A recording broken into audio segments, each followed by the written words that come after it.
ఓం సద్గురుభ్యో పరమగురుభ్యో నమః. యద్వై తన్న విజానాతి విజానన్వై తన్న విజానాతి నహి విజ్ఞాతుర్విజ్ఞాతేర్విపరిలోపో విద్యతే అవినాశిత్వాత్ నతో తద్వితీయమస్తి తతోన్యద్విభక్తం యద్విజానీయాత్. సుషుప్తి లోపల మరి మన స్వరూపం అన్నీ చూస్తూనే చూడట్లేదు అనే దాని గురించి మనం సవివరంగా మాట్లాడుకున్నాం. అయితే అప్పుడు మన స్థితి ఎట్లా ఉంటుందంటే తద్వా అస్య ఏదత్ అతిచ్ఛంద అపహత పాప్మ అభయగుం రూపం తద్యథా ప్రియయా స్త్రియా సంపరిష్వక్తో నా బాక్యం కించన వేదానాంతరం తద్వా అస్య ఏతద్ ఆప్తకామం ఆత్మకామం అకామగుం రూపం శోకాంతరం. అది సుషుప్తి స్వరూపం. మన సుషుప్తిలో మనం ఎట్లుంటాం అనేది.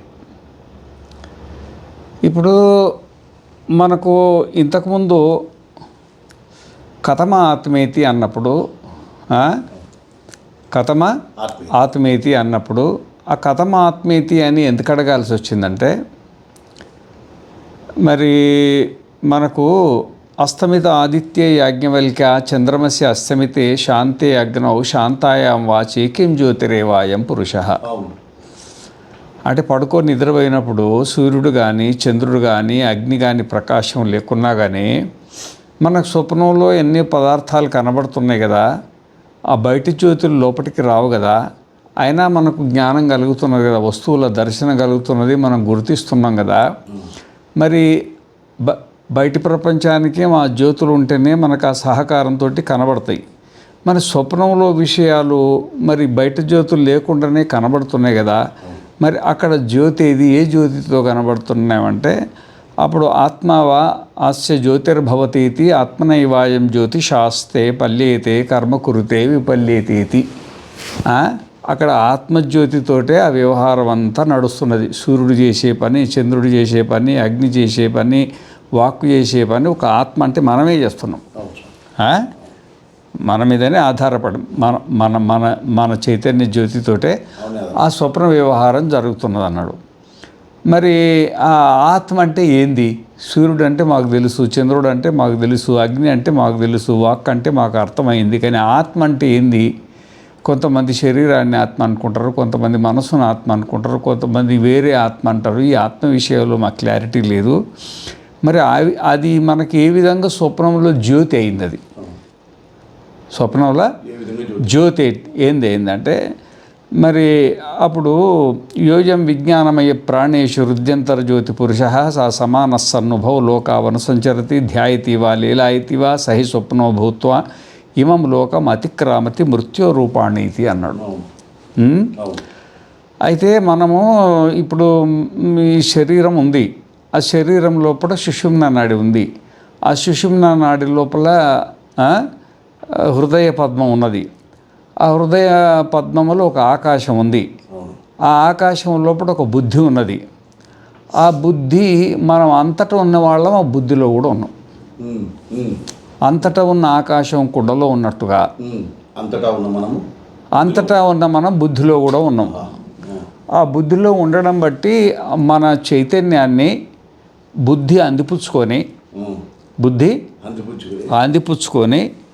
అదే మనస్సు అయ్యి, అదే ఇంద్రియాలయ్యి, అదే విషయ ప్రపంచంగా పరిణతాన్ని పొంది అక్కడ మనకు జాగ్రత్త అవస్థలో మరి ఇదే బుద్ధి ఒక బుద్ధి ఏమో ఇంద్రుడిగా, ఒక బుద్ధి ఏమో చంద్రుడిగా, ఒక బుద్ధి ఏమో బ్రహ్మదేవుడిగా, ఒక బుద్ధి ఏమో మరి ఏకాదశ రుద్రులుగా, ఒక బుద్ధి ఏమో పంచ జ్ఞానేంద్రియాలుగా, కర్మేంద్రియాలుగా, ఒక బుద్ధి ఏమో ద్వాదశ ఆదిత్యులుగా, ఇట్లా 33 మంది దేవతల అవతారం బుద్ధి ఎత్తేసింది. ఒకటే బుద్ధి ఈ విధంగా అది నానా రకాలుగా ఎత్తి ప్రపంచం నానా రకాలుగా కనబడుతుందన్నమాట. అయితే సమానస్సన్ మనం బుద్ధితో సమానమైపోయి బుద్ధి నేను శరీరం ఎంత ఉందో అంతే అనుకుంటే మనం కూడా అంతే అంటాం. బుద్ధి ఎట్లాంటి స్వరూపాన్ని పొందితే అట్లాంటి స్వరూపం. నేను వ్యాపారస్తుని, నేను ఉద్యోగస్తుని, నేను తల్లిని, నేను తండ్రిని, నేను చిన్నోడిని, నేను ధనవంతుని, నేను దరిద్రుణ్ణి, నేను బ్రాహ్మణుణ్ణి, నేను క్షత్రియుని, నేను శూకరాన్ని, నేను సింహాన్ని, నేను లేడిని, నేను మశకాన్ని, నేను మత్స్యాన్ని, ఎన్ని రకాలుగా బుద్ధి అనుకుంటుంటే అన్ని రకాలుగా ఈ 65 లక్షల అవతారాలు ఎత్తింది ఆ బుద్ధి. ఆ బుద్ధిని బట్టి మనం కూడా 65 లక్షల అవతారాలు ఎత్తి కూర్చున్నాం అన్నమాట. ఇప్పుడు 65 లక్షల కుండలు ఉన్నాయనుకోండి, 65 లక్షల కుండల లోపల 65 లక్షల ఆకాశాలు ఉంటాయి కదా. అంతే. మరి ఏ కుండల ఎర్రకుండల ఆకాశం ఉంటే ఎర్రకుండ ఆకాశం అంటారు, నల్లకుండ ఆకాశం ఉంటే నల్లకుండ ఆకాశం అంటారు. ఆ విధంగానే ఈ జీవుడు అంటే శరీరాలు ఏ ఆకారాన్ని పొందుంటే శరీరమే ఒక కుండ, శరీరమే ఒక కుండ. మనస్సే కుండ అనుకోండి, ఆ మనసు కుండ నుండి ఈ కుండ పుట్టింది, ఈ కుండలో ఆ కుండ ఉన్నది, ఒక దాంట్లో ఒకటి ఉంది అనుకోండి. ఎట్లయితే ఉన్నది మన శరీరం ఎంత ఉందో అంత అట్లా అనుకొని మనము నీ శరీర భావాన్ని పొందుతున్నాం అన్నమాట. సమానత్వం. అయితే ఈ జాగ్రత్త అవస్థలో సమానత్వం ఉంది, స్వప్నావస్థలో సమానత్వం ఉంది. బుద్ధి ఏది అనుకుంటే మనం అదే అనుకుంటున్నాం. మన స్వరూపాన్ని మర్చిపోయినాం. మన స్వరూపాన్ని మర్చిపోయి బుద్ధికి తనకు తేడలేక, బుద్ధికి మనకు తేడలేక, మళ్ళీ బుద్ధికి ఆత్మకు కూడా తేడలేక, మనకు బుద్ధికి తేడలేక, బుద్ధికి మనకు తేడలేక, రెండు ఒకదాన్ని ఒకటి అందుపుచ్చుకొని, ఈ రెండు తక్కువేమీ లేవు. బుద్ధి ఆత్మ అయింది, ఆత్మేమో మనమేమో బుద్ధి అయిపోయినాం. బుద్ధి మనమైనాం, మనం బుద్ధి అయినాం. రెండు పరస్పరం అంతా ఆలింగనం అంటారు. ఈ విధంగా సంక్రమణం చెంది ఆ సంక్రమణ ప్రభావం చేత జాగ్రత్త అవస్థలో నానా ఆకారాలుగా పొందిన మనమే ఒక్కలమే నానా ఆకారాలకు పొందినాం జాగ్రత్తల స్వప్నంలో. సుషుప్తులు వచ్చేప్పటికీ ఆ కుండ పోయింది. ఆ బుద్ధి సుషుమ్న నాడిలో బుద్ధి అనే కొండ ఉంది కదా, ఆ బుద్ధి అనేది కొండ పోయేప్పటికీ మన వ్యాపకమైన ఆ కుండ పోతే అంటే ఆ కుండ పోతే ఆ కుండలో ఉన్న ఆకాశము మహాకాశం అయినట్లుగా.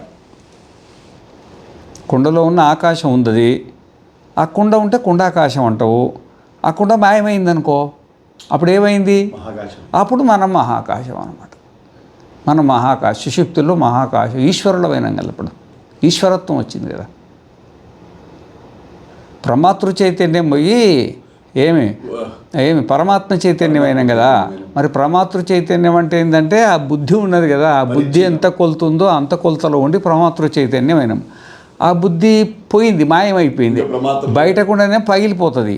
ఇదే మాయమవుతుంది.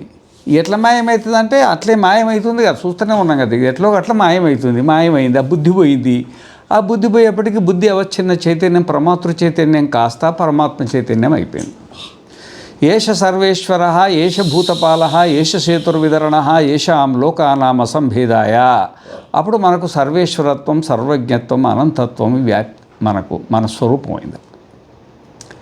ఎందుకంటే ఇప్పుడు జాగ్రత్త అవస్థలో ఈ శరీరము నేను ఇంతే ఉన్నాను మనకు అనిపిస్తుంది కదా. ఈ మనస్సు నేను ఇంతే, నేను వంటవాడిని, నాకు వంట తప్ప ఏమి రాదు. నేను పూజారిని, నాకు పూజారి తప్ప ఇంకొకటి ఏమి రాదు.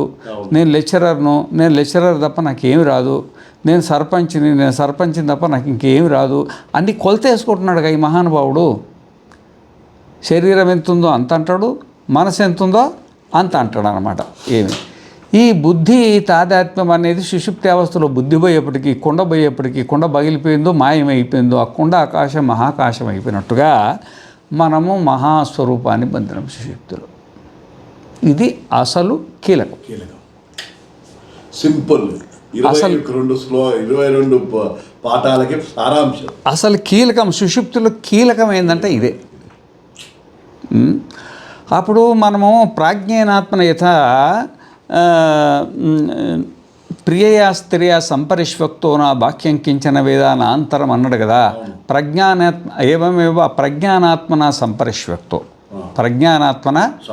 సంపరిష్వక్తో అంటే ఇప్పుడు ఎట్లుంటుందంటే, ఇప్పుడు సూర్యుడు వెలుతురుతోటి ఆలింగనం చేసుకున్నాడు అనుకోండి, అది శబ్దం ఉన్నది కానీ ఆలింగనం ఉందా? ఆడ శబ్దం ఉంది, శబ్దము ఉంది. ఇప్పుడు దీంట్లో ఒక యోగ దర్శనంలో ఒక సూత్రం వస్తుంది అన్నమాట, ఒక సూత్రం వస్తుంది అన్నమాట. అది దాన్ని ఏమంటారంటే అస్మితా దోషం అంటారు దాన్ని. అవి దాంట్లో ఒకటి ఉన్నది. ఇప్పుడు మామూలుగా పురుషుడే చైతన్యం అంటే మనమే చైతన్యం, కానీ పురుషస్య చైతన్యం అంటాం. పురుషుని యొక్క చైతన్యం కానీ వాస్తవికంగా పురుషుడే చైతన్యం, కానీ వ్యవహారంలో అట్లా అంటాం. పురుషుడు వేరు చైతన్యం వేరు లేదు. కానీ మనం పదప్రయోగం చేసినప్పుడు సాధారణ జనాలకి ఏమనిపిస్తుంది అంటే, ఒక ఆయన పురుషుడు ఆత్మ ఉన్నది, ఆయనకు చైతన్యం అన్న సంతానము లేకపోతే ఏదో ఒకటి ఉన్నది, ప్రత్యేకంగా తనకు భిన్నంగా ఒకటి ఉంది, తనకు భిన్నంగా ఒకటి ఉన్నది. పురుషస్య చైతన్యం అంటే సంబంధ షష్ఠి వాడిండు కదా, సంబంధ షష్ఠి వాడిండు కదా. సంబంధ షష్ఠి మరి రామస్య తనయ అన్నామనుకో, రాముడు వేరు ఆయన కొడుకు వేరు. రామస్య భార్య అన్నాడనుకో, రాముడు వేరు భార్య వేరు. రామస్య రాజ్యం అన్నాడనుకో, రాముడు వేరు రాజ్యం వేరు. రామస్య జ్ఞానం అన్నామనుకో, రాముడు వేరు జ్ఞానం వేరు. ఎట్లనో పురుషస్య చైతన్యం అన్నప్పుడు పురుషుడు వేరు పురుషుని చైతన్యం వేరు అనే భ్రమ మనకు సహజంగా కలుగుతుంది. అక్కడ రామస్య పుత్ర అన్నప్పుడు అక్కడ ఏం భ్రమ లేదు, రాముడు వేరే ఉండు పుత్రుడు వేరే ఉండు. రామస్య భార్య అన్నప్పుడు రాముడు వేరే ఉండు, ఆయన భార్య వేరే ఉంది. కానీ ఇక్కడ పురుషస్య చైతన్యం అన్నప్పుడు పురుషుడు వేరు చైతన్యం వేరుగా లేదు.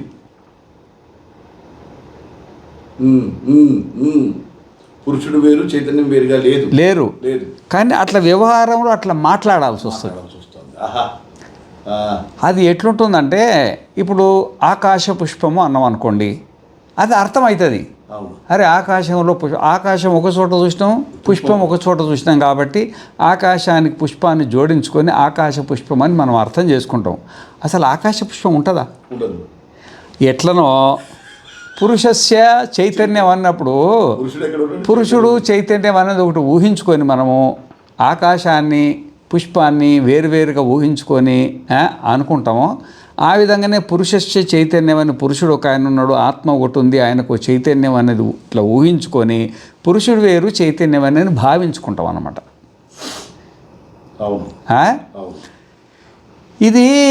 ఇది సహజంగా ప్రపంచంలో ఉండేది. ఇది సహజంగా ప్రపంచంలో ఉండేదన్నమాట. ఇక్కడ ప్రాజ్ఞేనాత్మన సంపరిష్వక్తు అన్నాడు కదా. ప్రాజ్ఞేనాత్మన సంపరిష్వ అంటే ప్రాజ్ఞుడు అనేటు ఒక ఆయన ఉన్నాడు, ఆయనకు ఒక చైతన్యం ఉంది, దాంతో దాంతో ఆలింగనం చేసుకొని ఇట్లా ఈ ప్రపంచాన్ని అంతా మర్చిపోయిండు అని మనము ఒకటి మనకు ప్రజ్ఞ అనేది వేరుగా ఉంది. ఆ ప్రజ్ఞను మనం ఆలింగనం చేసుకొని మనం బయట ప్రపంచాన్ని మర్చిపోయినామని ఒక అంటే ఈ విధంగా ఆలోచించడానికి అవకాశం ఉందన్నమాట. కానీ వాస్తవికంగా ఏంటంటే పురుష ఏవ చైతన్య, పురుషుడే చైతన్యం, పురుషస్య చైతన్యం కాదు, పురుష ఏవ చైతన్యం. ఆ విధంగా ప్రాజ్ఞేన ఆత్మన అంటే ఆత్మనే ప్రజ్ఞ, ప్రజ్ఞనే ఆత్మ. అంటే మన స్వరూపంలో మనం ఉన్నామని తాత్పర్యం అన్నమాట, ఇంకొకటి ఏది లేదా. అంటే అక్కడ మళ్ళీ బుద్ధి లీనమైందంటే బుద్ధి వేరు వీడు వేరు అని ఎక్కడ అనుకుంటామో అని ఈ వివరణ వస్తుంది. అక్కడికి బుద్ధి లేదు కదా, బుద్ధి లేదు, బుద్ధి మాయమైపోయిందిగా. ఇప్పుడు ఘట వచ్చిన ఆకాశం పోయింది, ఘటం పోయేపటికి ఘటాకాశం పోయింది. ఈ మనకు జీవత్వం చచ్చిపోయింది, అక్కడ జీవత్వం లేదు కదా. ఇక ప్రమాతృ చైతన్యం జీవత్వం అనేది లేదు కదా. నీ పేరేమైనా జ్ఞాపకం ఉందా? నీ శరీరం ఏమైనా జ్ఞాపకం ఉందా? నీ భార్య, నీ పిల్లలు, నీ సంసారం, నీ ఉద్యోగం, నీ వ్యాపారం ఏమైనా జ్ఞాపకం ఉందా? ఏది లేదు కదా. అంత మాయమైంది. ఎక్కడ పోయిందో తెలియదు, పోనైతే పోయింది. తదవచ్చిన చైతన్యం కూడా మాయమైపోయింది. అభిమాన చైతన్యం అది పోయింది. నేను అనుకున్నది కదా, పొద్దున్నే లేచి ఇదే దాన్ని నేను అనుకున్నది కదా. ఆ విధంగా ఈ సుషుమ్న నాడిలో ఉన్నటువంటి హృదయ పద్మంలో బుద్ధి అనేది మాయమైపోయింది. అది మాయమయ్యేప్పటికీ మనకు ఆ బుద్ధిగత బంధం ఉంది కదా, బుద్ధిగత బంధం ఉంది కదా, ఆ బంధం తెగిపోయింది. అది బంధం తెగిపోయి ఆ బుద్ధితోటి మనకు మోక్షం వచ్చింది. బుద్ధి బంధం తెగింది కదా, బంధం తెగడమే మోక్షం అంటారు. మోక్షం. అప్పుడు మనం మోక్ష స్వరూపంలో ఉన్నాం. ఆ మోక్ష స్వరూపంలో ఎట్లున్నామంటే ప్రాజ్ఞేన ఆత్మన సంపరిష్వక్తో, ప్రాజ్ఞేన ఆత్మన సంపరిష్వక్తో అంటే మన ప్రజ్ఞతోటి ఆలింగనాన్ని పొంది,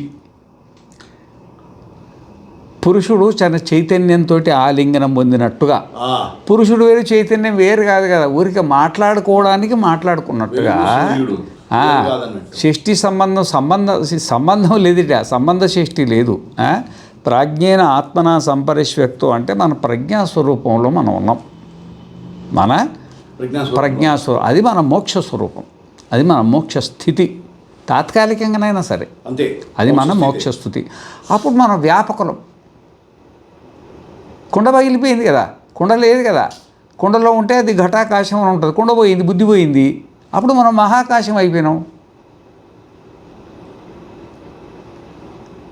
అప్పుడు మనము మహాకాశం అయిపోయినాం. ఆ మహాకాశం అయిపోయింది మనకు అప్పుడు తెలీదు, అప్పుడు తెలీదు. అది ఎందుకు తెలియదు అనేది ముందుకు చెప్తాను నేను. తెలియదు అనమాట. అది మన యొక్క స్వరూపం అన్నమాట. అది మన యొక్క స్వరూపం, సుషుప్తి యొక్క స్వరూపం, నిజమైన స్వరూపం. ఇది అర్థం కావాల లెక్క ప్రకారం. ఇది కూడా అర్థం కాలేదనుకో, ఇకను ఇక ఇప్పట్లో అర్థం కాదు. ఇక మళ్ళీ ఇప్పట్లో అర్థం అవుతుందో మనం చెప్పలేము, కానీ ఇప్పట్లో మాత్రం అర్థమయ్యే పరిస్థితి కాదన్నమాట. కాబట్టి మనం అప్పుడు మన జ్ఞాన స్వరూపంలో ఉంటాం అన్నమాట. మళ్ళా బుద్ధి తోడైంది అనుకోండి, బుద్ధి జాగ్రత్త అవస్థకు రాగానే బుద్ధి మనకు తోడవుతుంది కదా. బుద్ధి తోడైనప్పుడు ఎట్లుంటుందంటే, ఇప్పుడు మామూలుగా ఈ ప్రకాశం ఉందా, లైట్ ఉందా, లైట్ ఇప్పుడు లైట్ ఏ రంగులో ఉందో చెప్పండి. ఏ రంగులో ఉన్నదంటే ఇప్పుడు వస్తువులు ఎన్ని ఉన్నాయో అన్ని రంగుల్లో ఉన్నాయి. వస్తువును బట్టి దానికి ఆకారం వచ్చింది. ఏదికి? లైటింగ్కు, ఆ ఎలుతురుకు ఆకారం వచ్చింది అన్నమాట. వస్తువును బట్టి వచ్చింది. వస్తువు లేకపోతే దానికి ఆకారమే ఉంది. ఇప్పుడు సూర్యుడు ఉన్నాడు, సూర్యుడికి ఏం ఆకారం ఉంది, దానికి ఎలుతురికి ఏం ఆకారం ఉందంటే ఏమీ లేదు. కానీ భూమి మీద పడ్డాక చెట్ల మాదిరిగా, పశువుల మాదిరిగా, పక్షు మాదిరిగా, ఈగల మాదిరిగా, దోమల మాదిరిగా, పర్వతాల మాదిరిగా, నదుల మాదిరిగా, సలేర్ల మాదిరిగా, పృథ్వీ మాదిరిగా, అంగారక మాదిరిగా, గురువు మాదిరిగా, శుక్రుడు మాదిరిగా, ఈ సృష్టిలో ధ్రువ నక్షత్రం మాదిరిగా ఎన్ని రకాలుగా దర్శనం ఇస్తుందంటే ఆ సూర్యుడు వెళ్తురే కదా అది. ఆ సూర్యుని వెళ్తురు లేదనుకో, మరి నిజంగా దానికి వెళ్తురుంటే సూర్యుడు లేనప్పుడు కూడా రావాలిగా. లేదంటే దానిది కాదుగా, దానిది అయితే ఎప్పుడు ఉండాలి కదా. ఏ విధంగానో ఆ విధంగానే మనం జ్ఞానస్వరూపురం. మెలకువంగానే విషయాలన్నీ కనపడతాయి కదా. విషయం ఎట్లుంటే అట్లయితే విషయం ఎట్లుంటే అట్లా అయిపోతాం. మార్కెట్కి పోయినాం అనుకో, బెండకాయలు చూస్తే బెండకాయలు అయిపోతాం. బెండకాయలు అనేది ఒక జ్ఞానం కదా. బెండకాయల జ్ఞానమే, కానీ బెండకాయ ఆకారం పొందింది అది. బెండకాయ ఆకారం పోయింది. వంకాయ అయితే వంకాయ ఆకారం పోతుంది. ఇడ్లీలో చూస్తే ఇడ్లీ ఆకారం అవుతుంది. దోశలో చూస్తే దోశ ఆకారం అవుతుంది. భార్యను చూస్తే భార్య ఆకారం అవుతుంది. అప్పుడు నేను పక్షాకారం కూడా సడన్గా అది విచిత్రమైంది. అది అద్భుతం అండి. అద్భుతం అది ఇప్పటికీ నాకు ఇంకా ఆ షాట్ అలానే గుర్తుంది. అది మనం ప్రజ్ఞాస్వరూపంలో ఉన్నప్పుడు మనకి ఏమీ లేదు. ఈ జాగ్రత్త అవస్థకు వచ్చేప్పటికి మనం ఎన్ని రకాలుగా అయిపోయినామంటే అన్ని రకాలుగా అయిపోయినాం. నానా ఛిద్ర ఘటోదర స్థిత మహాదీప ప్రభాస్వరం జ్ఞానం యశ్చతు చక్షురాధికరణ ద్వారా బహిస్పందతే. స్పందన ఇది. బెండకాయ ఒక స్పందన, బీరకాయ ఒక స్పందన, భార్య ఒక స్పందన, పిల్లలు ఒక స్పందన, ఇల్లు ఒక స్పందన, అధికారం ఒక స్పందన, పురుషుడు ఒక స్పందన, స్త్రీ అనేది ఒక స్పందన, భూలోకం ఒక స్పందన, స్వర్గలోకం ఒక స్పందన, అజ్ఞానం ఒక స్పందన, జ్ఞానం ఒక స్పందన. ఇదంతా జ్ఞాన స్పందనలే. జ్ఞానమే తప్ప ఇంకొకటి ఏమీ లేదన్నమాట. అది వృత్తి జ్ఞానం అయింది. ఆ వృత్తి పోయిందనుకో, బుద్ధి మాయమగానే వృత్తి పోతుందిగా. ఆ జ్ఞానం అట్లే ఉంటుంది, ఏడిపోతుంది. జాగ్రత్త అవస్థలు ఎట్లుందో ఇదేం వృత్తి స్వరూపంలో ఉంది. అప్పుడు తన ప్రజ్ఞానాత్మన సంపరిష్వక్తో నా బాహ్యం కించన వేద నా అంతరం. ఏమి బాహ్యం అంతరం చూడాలంటే బుద్ధి ఒకటి ఉండాలి కదా. బుద్ధి ఉంటే బాహ్యం అంతరం చూస్తుంది. రోడ్డు లేదు కాబట్టి మన స్వరూపంలో మనం ఉంటామన్నమాట. ఇది అన్నమాట. ఒకటి సూర్యుడు ఒక్కడైనా కానీ ఆ సూర్యుడి యొక్క వెలుతురు ఎన్ని రకరకాలుగా కనబడుతున్నదో వస్తువుల రూపేణ, ఆ విధంగానే మనం ఒక్కలమైన జాగ్రత్త అవస్థకు వచ్చేప్పటికి రకరకాలుగా ఉంటాము. తర్వాత మనకు బుద్ధి లయం అయిపోయేప్పటికీ అది వస్తువులు లేవనుకోండి, వస్తువులు లేకపోతే ఇక ప్రకాశమే ఉంటుందిగా. ఇప్పుడు అసలు భూమి లేదు, నీళ్లు లేదు, అగ్ని లేదు, గాలి లేదు, ఆకాశం లేదు, ఇవి ఏవి లేవనుకో, గ్రహాలు నక్షత్రాలు ఏం లేకపోతే ఒక సూర్యుడే ఉంటాడు కదా. ఇక వస్తువు ఏం కనబడుతుంది? వస్తువు ఏదైనా ఉంటే అది చూపిస్తుంది. అది వస్తువు ఏదైనా ఉంటే దాన్ని చూపిస్తుంది ప్రకాశం. ఆ విధంగానే మనం ఉంటే వస్తువు యొక్క జ్ఞానం మనకు కలుగుతుంది. మనం ఉన్నాము, వస్తువు లేదు, బుద్ధి ఉంది కదా, బుద్ధి లేదు కదా, బుద్ధి మాయమైపోయింది అన్నమాట. ఈ విధంగా సుషుప్తి అవస్థలో బుద్ధి అనే ఘటం లేకపోయేప్పటికీ ఆ సుషుమ్నా నాడిలో ఉన్న బుద్ధి మాయమయ్యేప్పటికీ మనం సుషుమ్నా నాడిలో ఇంతకుముందేమో ఆ బుద్ధిలో బంధింపబడ్డాం కదా, ఆ బుద్ధి మాయమయ్యేప్పటికీ ఆ బంధనం తెగిపోయి అహం బ్రహ్మాస్మి అని తెలవకున్నా కానీ అహం బ్రహ్మాస్మి అని జ్ఞానం లేకున్నా మనం బ్రహ్మస్వరూపలం అయిపోయినాం. మనం బ్రహ్మలం అన్నమాట, సాక్షాత్ బ్రహ్మలం. అది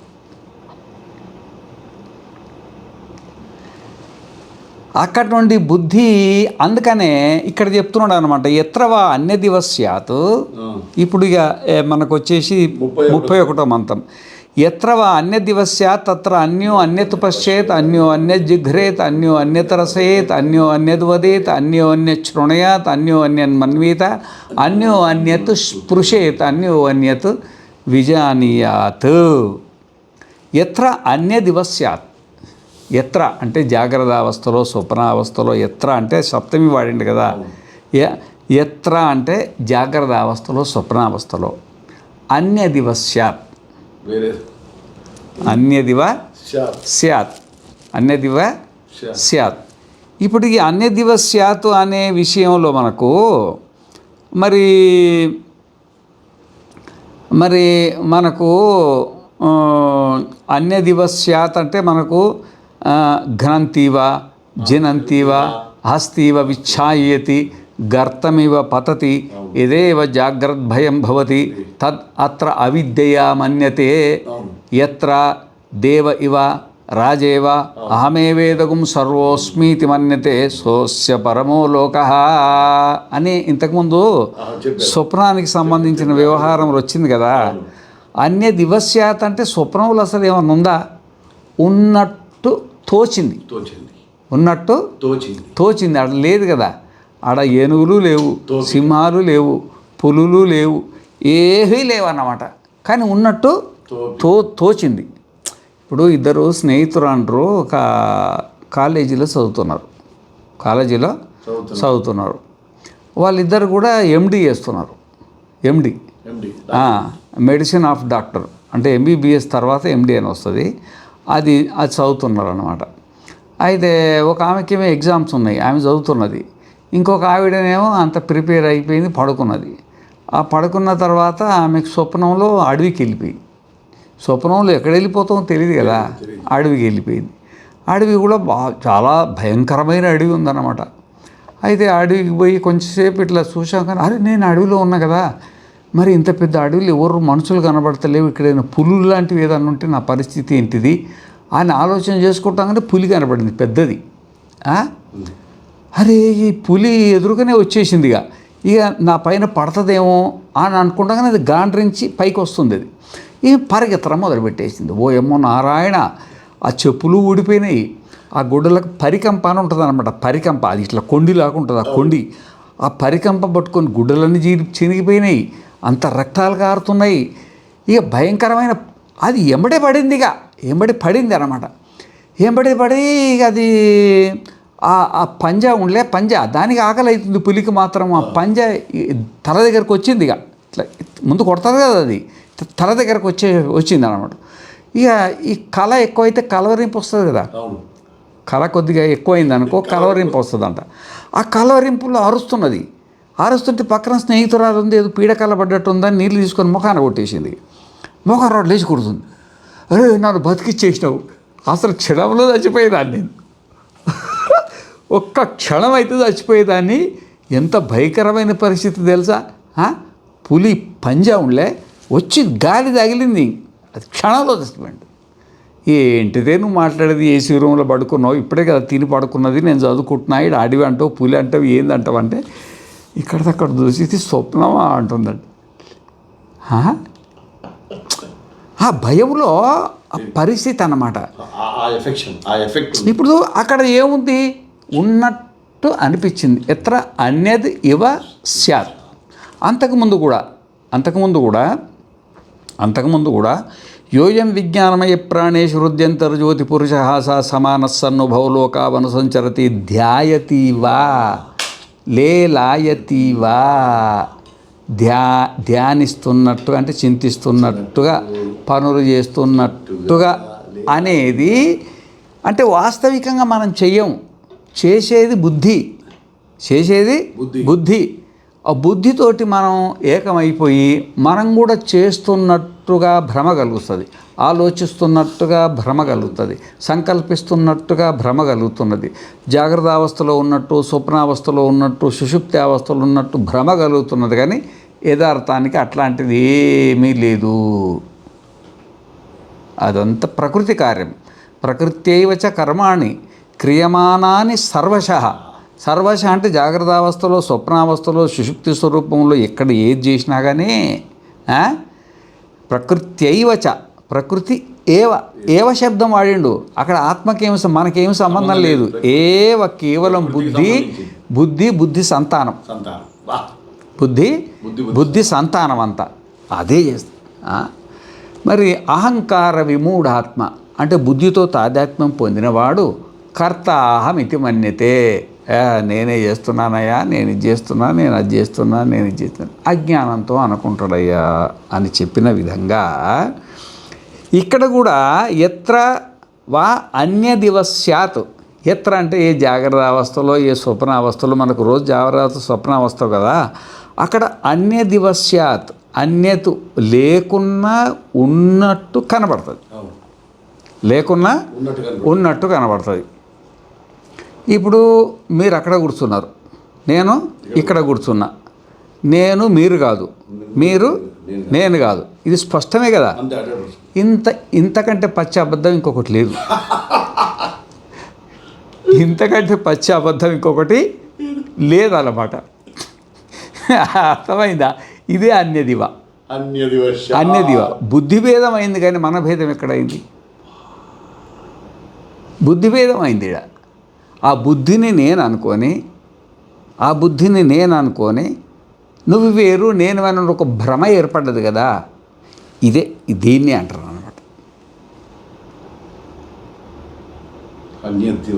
అన్యదివస్యాత్. ఎత్రవా అన్యదివస్యాత్ అంటే ఎక్కడైతే భ్రమవశాత్తు అన్యత్ ఇవ వేరుగా భ్రమ కలిగిందనుకో, ఇక వేరుగా భ్రమ కలిగినప్పుడు మీరు నాకు కనబడ్డరు కదా, నేను చూడాల్సి వస్తుంది.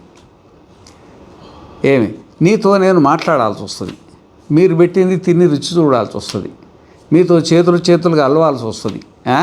ఎత్ర అన్యదివస్యాత్ తత్ర అన్యో అన్యత్ పశ్చేత్. ఒకరు ఇంకొకరిని చూసుకుంటారు. రెండు లేకున్నా రెండు అయినాయి కదా, లేవు రెండిడా, అస్సలు లేవు. ఈ రెండు అనేది కేవలం పగటి భ్రమ. ఇది రాత్రి భ్రమ కాదు, ఇది పగటి భ్రమ. ఇది రెండు అనేటివి లేవు. కానీ బుద్ధితో తాదాత్మ్యాన్ని పొంది రెండైన మనం ఒక్కలమే, నువ్వైనా ఆ ఒక్కలనే నేనే, ఇద్దరం ఒకలే. తత్ర ఆ భ్రమ కలిగినప్పుడు అన్యో అన్యత్ పశ్చేత్. ఇక మీరు రెండైనాయిగా, ఇక మీరు నన్ను చూస్తున్నారు, నేను నిన్ను చూస్తున్నా. అన్యో అన్యత్ జిఘ్రేతు, అన్యో అన్యత్ జిఘ్రేతు. ఆడ వాసన ఉంది, వాసనను నేను చూస్తున్నా. అన్యో అన్యత్ రసయేతు, ఆడ ఆహారాలు ఉన్నాయి, తిని రుచి చూస్తున్నా. అన్యో అన్యత్ శృణయాతు, మీరు చెప్పేవన్నీ నేను వింటున్నా. అన్యో అన్యన్ మన్వీత, మీ గురించి నేను ఆలోచన చేస్తున్నా. అన్యో అన్యత్ స్పృశేతు, మరి ఒకరిని మనము అన్యత్ స్పృశ్యత అంటే ముట్టుకుంటున్నాం కదా, ముట్టుకొని ఎట్లా తింటాం, అన్నం ఎట్లా తింటాం, సాంబార్ ఎట్లా తింటాము, ఇడ్లీలు ఎట్లా తింటాము, స్నానం ఎట్లా చేస్తాం, ముట్టుకొని గుడ్డలు ఎట్లా కట్టుకుంటాము, ముట్టుకొని బండ్లు ఎట్లా వెళ్తాము, ఉన్నది కదా స్పర్శ. అన్యత్ చేత్ అన్యత్ విజానీయా. ఒకరిని గురించి ఒకరు నిర్ణయం చేసుకుంటాం, ఓహో మీరు ఇది ఇడ్లే, ఇది దోశనే, ఇది సాంబారే, ఇదే ఇక అన్నీ ప్రపంచాన్ని అంతా నిర్ణయం చేసుకొని పెట్టుకుంటాం, ఇదేంతే అని. అర్థమైందా? ఇది అన్నమాట వాస్తవికంగా మనకంటే ఏ పదార్థం భిన్నం లేకున్నా, ఏ పదార్థం భిన్నంగా లేకున్నా భిన్నంగా తోచి లేదు, భిన్నంగా తోచి ఈ ప్రపంచ వ్యవహారం బ్రహ్మదేవుడు మొదలుకొని పిపీలికాది పర్యంతం ఈ వ్యవహారం అంతా నడుస్తున్నది. సృష్టి స్థితి లయాలు సంపూర్ణంగా పట్టాల మీద రైలు పోయినట్టు, ఆ విమానం దిక్సూచి ప్రకారంగా పోయినట్టు పద్ధతి ప్రకారంగా నడుస్తున్నది అన్నమాట. ఇదిగా ఎత్ర అన్యత్ ఇవ వచ్చిందంటే అంత ఉన్నది. అర్థమైందా? అయితే కాబట్టి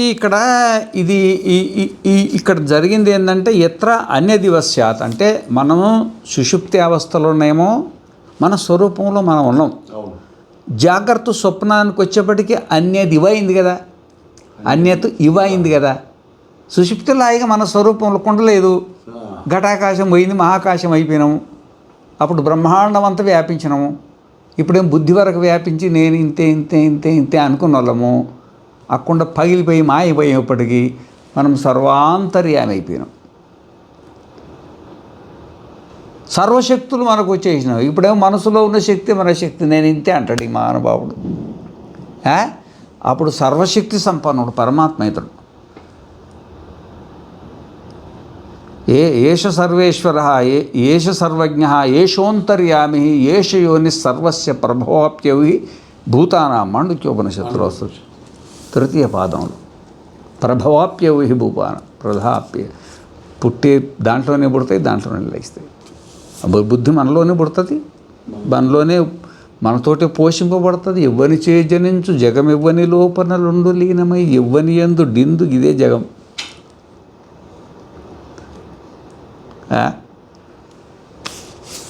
అందుకనే జాగ్రత్త సుషుప్తి అవస్థలో మనము మన స్వరూపంలో ఉంటాం కదా.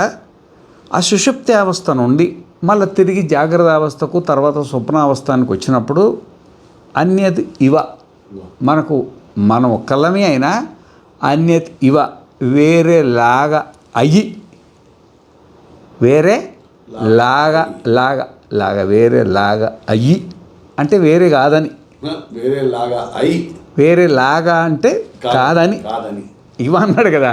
వేరేలాగా అయ్యి అప్పుడు ఒకళ్ళు చూసుకుంటాము, మాట్లాడతాము, వింటాము. ఇక శబ్ద స్పర్శ రూప సగంధాలు తాండవం నడుస్తుంటుంది అన్నమాట. ఇక బయట నుండి స్వీకరిస్తున్నట్టుగా భ్రమ కలుగుతుంది.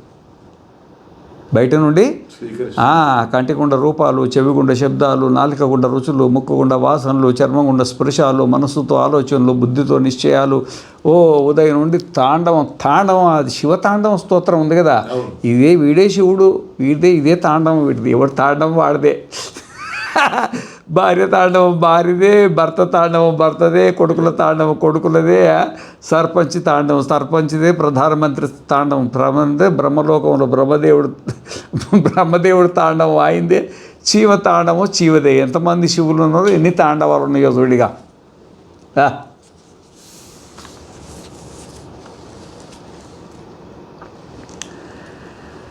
అది మనం సుషుప్తి అవస్థలో మనం అట్లా ఉంటాం.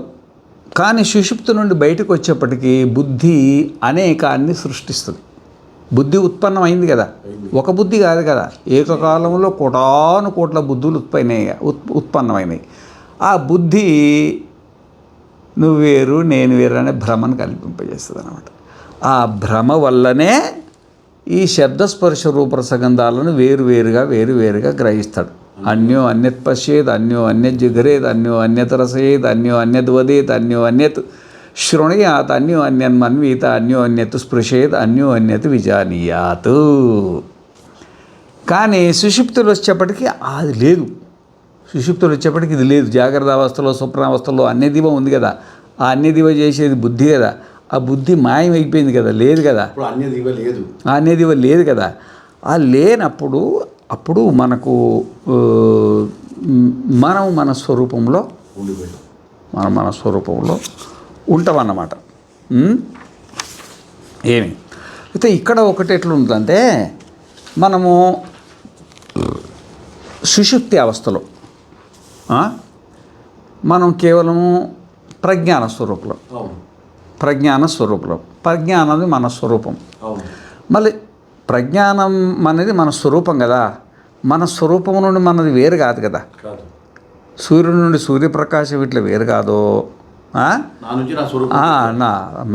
మనము నిర్విశేష జ్ఞాన స్వరూపం. మన జ్ఞానంలో విశేషం లేదు. మన విశేషం అంటే శబ్ద జ్ఞానం కానీ, స్పర్శ జ్ఞానం కానీ, రసజ్ఞానం కానీ, గంధజ్ఞానం కానీ, ఏమి హైదరాబాద్ జ్ఞానం కానీ, సికింద్రాబాద్ జ్ఞానం కానీ, ఇండియా జ్ఞానం కానీ, స్వర్గలోక జ్ఞానం కానీ, నరకలోక జ్ఞానం కానీ, పశు పక్షి క్రిమి కీటకాది జ్ఞానం కానీ, బెండకాయ బీరకాయ టమాటకాయ పొట్లకాయ జ్ఞానం కానీ ఏ జ్ఞానం లేదనమాట. ఆ నిర్విశేష జ్ఞానం అయినా మనం జ్ఞాన స్వరూపులం. నిర్విశేష జ్ఞానం మన స్వరూపం నిర్విశేష జ్ఞానం. విశేష జ్ఞానం ఉన్నా నిర్విశేష జ్ఞానమే లేదు. విశేష జ్ఞానం భ్రమ కదా, విశేష జ్ఞానం భ్రమ కదా అది. నిర్విశేష జ్ఞాన స్వరూపమే మనది. నిర్విశేష జ్ఞాన స్వరూపమే మన స్వరూపం కదా. మరి జాగ్రత్త అవస్థకు స్వప్నావస్థకు వచ్చేప్పుడు మరి సవిశేష జ్ఞాన స్వరూపం అవుతుంది కదా. మరి ఇంతకు నీ సవిశేష జ్ఞాన స్వరూపమా నిర్విశేష జ్ఞాన స్వరూపమా తెలుసుకో. ఏమి మరి నిర్విశేష స్వరూపమైనప్పుడు నిర్విశేష స్వరూపంలోనే ఉండాలి కదా. జాగ్రత్త అవస్థలో స్వప్నావస్థలో కూడా మరి అది ఎప్పుడు ఒక తీరు ఉండాలి కదా, ఒకటే తీరు ఉండాలి కదా స్వరూపం. అదన్నా సవిశేష జ్ఞానం అన్న ఆత్మస్వరూపం అని ఒప్పుకుంటాం, లేకపోతే నిర్విశేష జ్ఞానం అన్న తన స్వరూపం అను, ఏదో ఒకటే ఉండాలి కదా. మరి సుషుప్తి వచ్చేప్పటికేమో నిర్విశేష వంటివి, జాగ్రత్తకు వచ్చేప్పటికేమో సవిశేష వంటివి. ఇదేందయ్యా బాబు రెండు రకాలైనవి, ఇది ఏంది కథ? దేని కథ ఏంది ఇది మాకు అర్థం కావట్లా. మరి మెలుకున్నప్పుడు కూడా నిర్విశేషం పుట్ట సమాధికి వెళ్ళిపోవచ్చు కదా. బ్రహ్మ మానస పుత్రులు ఉన్నారు కదా, ఆ బ్రహ్మ మానస పుత్రులు ఇట్లా పుట్టిగానే ఇట్లా సమాధికి వెళ్ళిపోయారంట. ఇట్లా పుట్టగానే సమాధికి వెళ్ళిపోయినరు. ఆ బ్రహ్మదేవుడు వచ్చిండు. బ్రహ్మదేవుడు వస్తే ఓడు పలకట్లేదు. నలుగురు సమాధిలో ఉన్నాడు. ఊపి ఊపి ఊపి ఊపి ఊపి లేపిండు. సుషుప్తిలో ఉన్నవాడిని ఊపి లేపుతారు కదా, ఊపి ఊపి ఊపి ఊపి లేస్తే లేచిండ్రు. ఏంటిది బాబు, ఏంటిది ఇట్లా కూర్చున్నారు అంటే, ఇది మా స్వరూపంలో మేము ఉన్నాం కదా, మేము అసహజంగా ఏం లేదు కదా, సహజంగానే ఉన్నాం కదా. అసహజంగా ఉన్నప్పుడు ఇట్లా ఎందుకున్నారని అడగాల మీరు. మేము సహజంగా మా స్వరూపంలో ఉంటే మీరు ఎట్లా ఎందుకున్నారంటే మేము ఏం చేయాలా అంటే, మీరు అసహజ స్వరూపానికి వచ్చి పెళ్ళిళ్ళు చేసుకొని సంసారం చేయమని కదా, నేను సంసారం చేయమని కదా మిమ్మల్ని పుట్టించింది. మీ సహజ స్వరూపంలో ఉంటే సృష్టి ఎట్లా నడుస్తుంది అన్నాడు స్వామి. మేము అసహజ స్వరూపంలోకి వచ్చేస్తే ఇక మళ్ళీ జాగ్రత్త అవస్థ స్వప్నావస్థలో ఇక మళ్ళీ యజ్ఞము దానము తపస్సులు పుణ్యము పాపము ఇవన్నీ మా మెడకు పడతాయి. బుద్ధితో ఆధ్యాత్మ్యాన్ని బంధనం అనుకో, బుద్ధి అవతారం ఎత్తినామనుకో, ఆ బుద్ధి అవతారం ఎత్తినప్పుడు విష్ణువు దశావతారాలు ఇచ్చింది, కానీ మేము లక్షల కోట్ల అవతారాలు ఎత్తొస్తుంది. ఇక చూడు మరి శివుడు ఏకాదశి రుద్రుల అవతారం ఎత్తిడు కదా, మేము ఎన్ని వందల కోట్ల అవతారాలు వస్తాయి స్వామి, మమ్మల్ని ఈ నరకంలోకి ఎందుకు నేడుతావు? మీ కొడుకులం కదా, మా మీద దయదలుసు, మా మీద దయదలుసు, ఈ నరకంలో ఎందుకు పడేస్తావు? అనిత్యం అసుఖం లోకం ఇమం ప్రాప్య భజస్వం. ఈ అనిత్యం అసుఖం ఏది ఉన్నదో అది అనిత్యం. నీ భార్య అనిత్యమే, పిల్లలు అనిత్యమే, డబ్బు అనిత్యమే, పదవులు అనిత్యమే, నువ్వు ఏదేది అనుభవిస్తున్నావు అంత అనిత్యమే.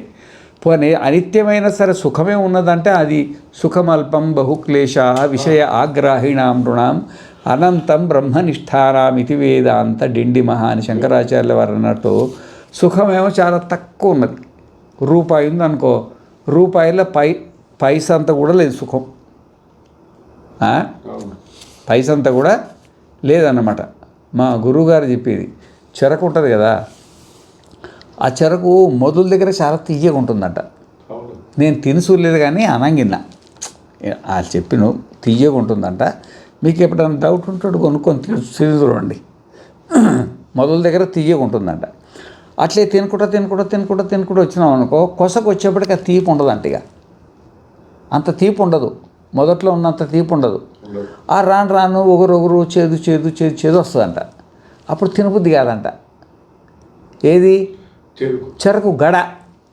ఈ సంసారం కూడా ప్రారంభంలో అట్లా ఉంటుందంట, తీయగా ఉంటుందంట అది.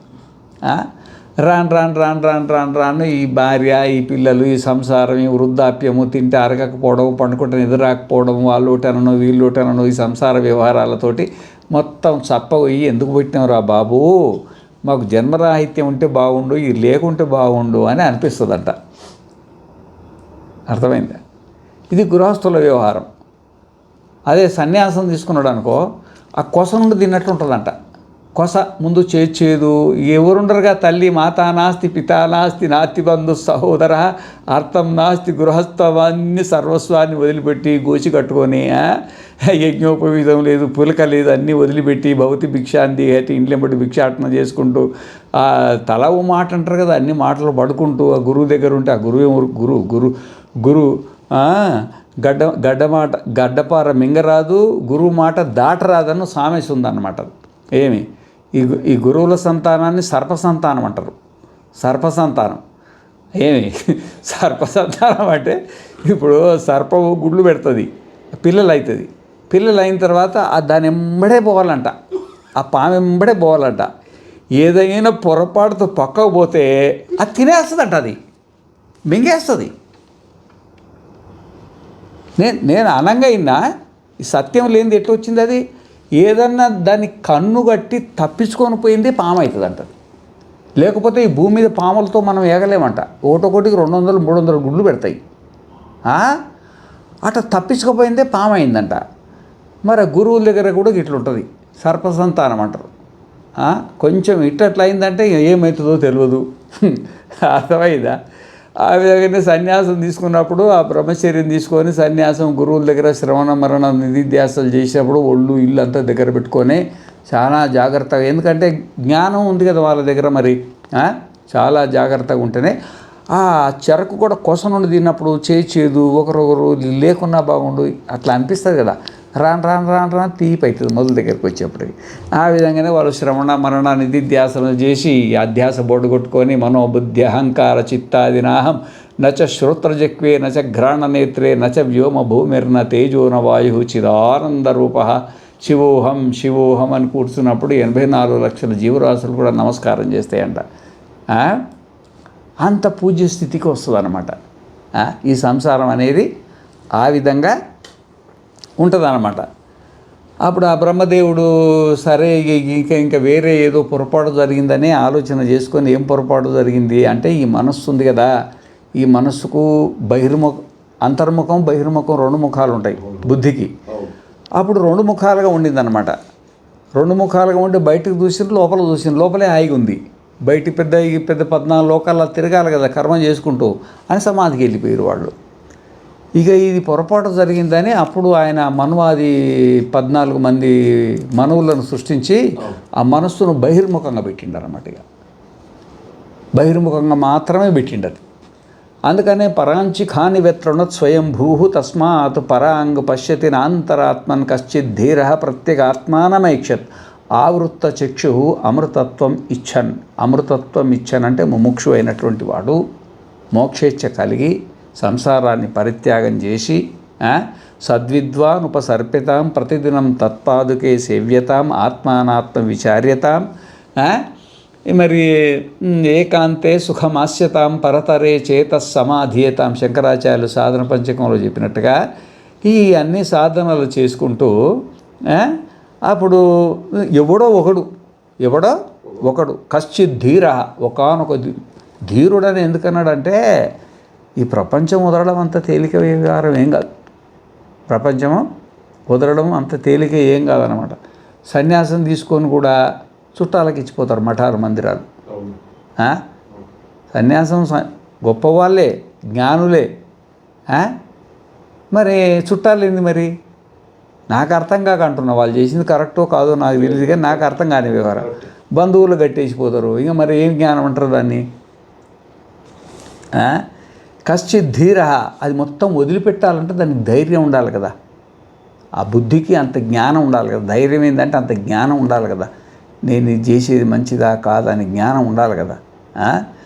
మరి అందుకనే పరాంచి ఖాని అంటే ఖాని ఇంద్రియాన్ని, పరాంచి అంటే పరాన్ముఖాన్ని కృత్వ, వేతృణత్ అంటే సృష్టమాన్, కోసౌ స్వయంభూరు స్వయమేవ భవతి ఇది స్వయంభూరు బ్రహ్మదేవ. శాంకర భాష్యం ఒకటి, స్వయంభూరు బ్రహ్మదేవ. కానీ ఇంద్రియాలను, ఆ బుద్ధి అనేది ఇంద్రియాలను బహిర్ముఖంగా చూపిస్తుంది. అదే బుద్ధి లోపలికి మళ్ళని మళ్ళదు అది అది మళ్ళాలంటే అది ముముక్షుత్వం రావాలి. ఈ సంసారంలో తిరిగి అనుభవం పొంది, వద్దురా బాబు ఈ సంసారం వద్దు అని శాస్త్రాలు అధ్యయనం చేసో ఏదో దీర్ఘదృష్టి కలిగో కావాలని ఉద్దేశపూర్వకంగా దాన్ని దూరం చేసుకొని ధైర్యపూర్వకంగా దూరం చేసుకోవాలి తప్ప. చాలామంది అంటారు, మనం సన్యాసం తీసుకుంటే మేము ఎట్లా బతకాలి స్వామి అంటారు. సన్యాసం తీసుకుంటే మేము ఎట్లా, ఇక బతుకు మీద దృష్టి ఉన్నోడికి ఇంక ఈ సన్యాసం ఏమబ్బుద్ది? ప్రారబ్ధం తిహ భుజ్యతాం అన్నాడు కదా. ప్రారబ్ధం అనేది ప్రారబ్ధం పుష్యతి వపుహు, ఈ ప్రారబ్ధమే శరీరాన్ని పోషిస్తుంది అనేది ఒక నమ్మకం లేక అయ్యో సన్యాసం తీసుకుంటే నేను బతికేది ఎట్లా, ఇప్పుడు మా అమ్మ నాయన చూసుకుంటున్నారు, నా భార్య చూసుకుంటున్నారు, ఇప్పుడు నేను సన్యాసం తీసుకుని నన్ను ఎవరు చూసుకుంటారు, ఇట్లా దేహభావన హీన భావన ఉన్నప్పుడు సన్యాసం అనేది అది అతుక్కోదన్నమాట. అందుకనే ఇక్కడ మనకు ఈడ చెప్పడం ఎందుకంటే, ఈ బుద్ధి ఉంది కదా, బుద్ధి మనకు జాగ్రత్త అవస్థగా రాగానే బుద్ధి ప్రకటన అవుతుంది, ఎక్కడుండో సాక్షాత్కారం అవుతుంది కదా. ధ్రువుడికి మహావిష్ణువు సాక్షాత్కారం అయినట్టుగా మనకు సుషుప్తి నుండి జాగ్రత్తగా తీసుకొచ్చేది బుద్ధే కదా. ఆ బుద్ధి దాని ఏంటంటే ఓన్లీ బహిర్ముఖమే ఉంటుంది, దానికి బహిర్ముఖం ఉంటుంది. కానీ మరి ప్రాణస్య ప్రాణముత చక్షుషక్షురుత శ్రోత్రస్య శ్రోత్రం మనసో ఏ విదుర్మనుహు తేని చిక్షురు బ్రహ్మ పురాణమగ్రం అన్నాడు కదా. అది బయటికే చూస్తుంది, కానీ మరి నేను ఎట్లా నడుస్తున్నా, నేను ఎక్కడి నుండి పుట్టినా, నా స్వరూపం ఏందని దానికి అవగాహన అది సహజంగా లేదన్నమాట. సహజంగా లేదు. ఆ లేని కారణాన అన్యది ఇవ అయింది. అది అన్యత ఇవ అయింది. అన్ని బుద్ధుల పరిస్థితి అంతే. అన్ని బుద్ధుల పరిస్థితి ఉంది. భారతదేశం నిండా ఏ రూపాయికైనా 100 పైసలే ఉంటాయి. ఒక రూపాయి ఒక ఊర్లో ఏమన్నా 50 పైసలు 25 పైసలు ఉంటాయా? అది దాని సహజ స్వభావం, అట్లా పుట్టకతోటే అట్లా పుట్టింది. కాబట్టి సహజంగా జీవులు పుట్టంగానే అన్యదివ స్యాత్ తత్ర అన్యో అన్యత్ పశ్యేత్ అన్యో అన్యత్ జిఘ్రేత్ అన్యో అన్యత్ రసయేత్, ఇక ఒకరినొకరు చూసుకోవడం ఈ సృష్టి సహజం అయిపోయింది అనమాట. సృష్టి సహజం అయిపోయింది అనమాట. కాబట్టి ఇక్కడ ఇప్పుడు మనము నిర్విశేష ప్రజ్ఞ ఉంది కదా, మనం నిర్విశేష జ్ఞాన స్వరూపులం కదా. మరి ఎప్పుడు నిర్విశేష జ్ఞానంలోనే ఉండాలి కదా. మరి సవిశేష జ్ఞానం జాగ్రత్త అవస్థకు మరి స్వప్నావస్థకు వచ్చేప్పటికీ అన్యదివ అయిపోయి మరి సవిశేష జ్ఞానం వస్తుంది కదా. మరి ఇంతలోకి సవిశేష జ్ఞాన స్వరూపలమా నిర్విశేష జ్ఞాన స్వరూపలమా రెండు చెప్తే ఎట్లా? రెండు చెప్తే ఏదో ఒకటి దాని స్వరూపం చెప్పిండంటే అది నిర్విశేష స్వరూపమే మనది. మిగతాది ఏంటంటే అన్యది ఇవ అయింది, వస్తువు లేదు. అన్యది ఇవ అనేది వస్తువు కాదు కదా, జ్ఞానం కాదు కదా. కాబట్టి అన్యది ఇవ అవి వేరే రకంగా కనబడ్డదాన్ని జ్ఞానస్వరూపంగా నువ్వు తీసుకోవద్దు. స్వప్నంలో ఏ విధంగా అన్యదివ అని మనకు ఇప్పుడు అమ్మాయి కథ చెప్పిన కదా, మెలుకోగానే ఏమన్నా ఉందా? అది నిర్విశేషం అయిపోయింది. అప్పుడు స్వప్నంలో చూసినప్పుడు సవిశేషం ఉండింది, మెలుకున్నప్పుడు ఏమైంది? నిర్విశేషమైంది. ఆ మెలుకున్నప్పుడు ఇదంతా చూస్తున్నాం, సవిశేషమైంది. నిద్రపోయేప్పటికి ఏమైంది? నిద్రపోయేప్పటికీ జాగ్రత్త ప్రపంచం అంతా ఏమైంది? నిర్విశేషమైంది. సుషుప్తి పోయేప్పటికి ఏమైంది? ఈ జాగ్రత్త స్వప్నం రెండు నిర్విశేషమైంది. ఏదో సవిశేషం అయితే ఎప్పుడు ఉండాలి కదా, ఉండట్లేదు కదా. అందుకే అన్యదివ రెండో రకంగా కనబడుతుంది తప్ప లేదు. తోపిక. మీరు నాకు కనబడుతున్నారు కానీ లేరు. వా. మీరు ఏది నాకు కనబడుతున్నారో అది మీరు లేరు. లేదు. నేను మీకు ఏదైనా కనబడుతున్నా అది లేదు. ఇద్దరం ఒకటే, ఒకే ఆత్మ. అందుకని అన్యదివా అనేదానికి ఈ విధంగా మన నిర్విశేష స్వరూపమే మనది. ఈ సవిశేషం అనేది ఇవ అన్నాడు కదా, లేక కనబడుతుంది, అది ఉండి కనబడట్లేదు. లేక కనబడేదాన్ని వస్తువు కింద స్వీకరించరాదు, జ్ఞానం కింద స్వీకరించరాదు, సవిశేష జ్ఞానం కింద స్వీకరించరాదు. వస్తువు ఉంటే సవిశేష జ్ఞానం అంటది, వస్తువు లేనప్పుడు ఏం సవిశేష జ్ఞానం? అది ఇవ అయింది కదా, లేనిది ఉన్నట్టుగా కనబడుతుంది కదా. పాములో తాడులో పాము కనబడుతుందంటే అన్నిది ఇవ అయింది, అది అది జ్ఞానం ఎట్లా అవుతుంది? తన స్వరూపం కాదు కదా అని చెప్పిండు అన్నమాట. అయితే మరి మనకు ఈ సుషుప్తికి సుషుప్తి వ్యవహారమే నడుస్తుంది కదా అంతా. సుషుప్తిలో బంధనం, జాగ్రత్తలో ఏ విధంగా బంధనం ఉన్నామో, స్వప్నంలో ఏ విధంగా బంధనం ఉన్నామో, సుషుప్తిలో మనం బంధన స్వరూపం అంటే మన స్వరూపం ఎట్లుంది, అది బంధనమా మోక్షమా అనే తర్వాత చెప్తాం. మన స్వరూపం ఎట్లుంది అనే విషయానికి వచ్చేసినప్పుడు మనం సుషుప్తిలో మనకు ఆ కుండ ఉన్నప్పుడు కుండ ఆకాశం అంటారు, ఘటాకాశం అంటారు కదా. ఆ కుండం అయ్యేప్పటికీ మహాకాశం అయినట్టుగా ఆ సుషుప్తిలో ఆ సుషుమ్న నాడిలో బుద్ధి అనేది మాయమైపోయేప్పటికీ మనకు విభుత్వం వచ్చేసింది. విభుత్వం అంటే సర్వవ్యాపకత్వం వచ్చేసింది. ఏమే మరి ఇక అప్పుడు మనకు ఆనంద స్వరూపం.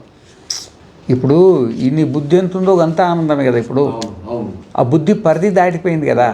ఇప్పుడు కుండ పగిలి ఆ కుండలో ఉన్న ఆకాశం మహాకాశం అయిందనుకో, కుండలో ఉన్న ఆకాశానికి ఆనందం ఎంత ఉంటుంది అంటే కుండ ఎంత ఉందో అంతే ఉంటుంది కదా, అంతకంటే ఎక్కువ కొలుచుకోలేదు కదా. ఆ విధంగానే బుద్ధిలో నీకు ఎంత ప్రారంధం ఉన్నదో అంతవరకే కదా నీ సుఖం ఉంటుంది. ఈ కుండ మాయమయ్యేప్పటికీ ఆ కుండలో ఉన్న ఆకాశం మహాకాశం అయినట్టుగా ఆ బుద్ధి మాయమయ్యేప్పటికీ మనం ఈశ్వరత్వం వచ్చేసింది. మనం పూర్ణమైనటువంటి ఆనంద స్థితి, మామూలు ఆనందం కాదు. అసలు ఆనందానికి అవధులు లేని ఆనందం, అవధులు లేని ఆనందం. నువ్వు ఇడ్లీ తింటే ఎంతసేపు ఆనందం ఉంటుంది? అది అవధి ఉందా లేదా దానికి? దోశ తిన్నామనుకో ఎంతసేపు ఆనందం.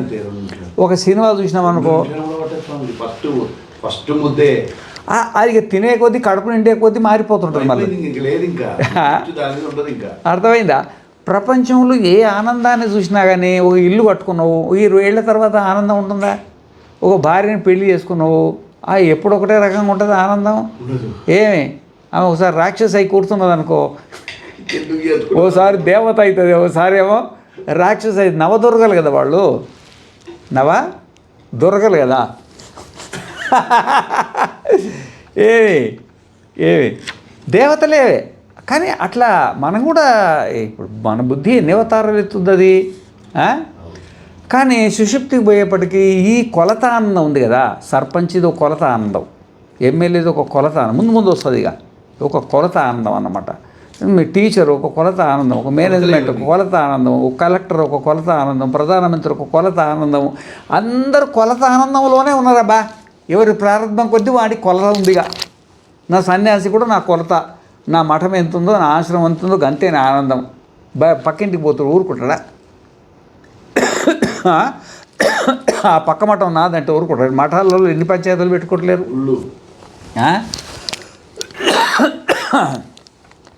ఈ విధంగా మనకు ఈ జాగ్రత్త అవస్థలో స్వప్నావస్థలో మన ఆనందం అనేది కొలత అంత అయింది. మా గురువుగారు చెప్పేది, సముద్రం దగ్గరికి వెళ్ళామనుకోండి, సముద్రం దగ్గరికి వెళ్ళి 1 లీటర్ చెంబు ఉందనుకోండి, ఆ లీటర్ చెంబు ముంచినాం అనుకోండి, ఎన్ని నీళ్ళు వస్తాయి? అంతే వస్తుంది కదా. ఒక బకెట్ తీసుకుపోయినాం అనుకోండి, ఆ బకెట్ వస్తుంది కదా. నువ్వు ఎంత చెంబు తీసుకుపోతే అంతే కొలత వస్తుంది కదా. అంతే. ఏమి తీసుకుపోలేదు అనుకో, ఇప్పుడు మన బుద్ధి ఎంత ఉందో గంత కొలత అయింది, అదో చెంబుంది మనకి. మనం సముద్రం, ఆ సముద్రంలో ఈ బుద్ధి అనేది ఒకటి ఉత్పత్తి అయింది. ఆ ఉత్పత్తి అయ్యి ఆ బుద్ధితో మనం తాదాత్మ్యాన్ని పొంది మనం కొలతబద్ధం అయిపోయాం.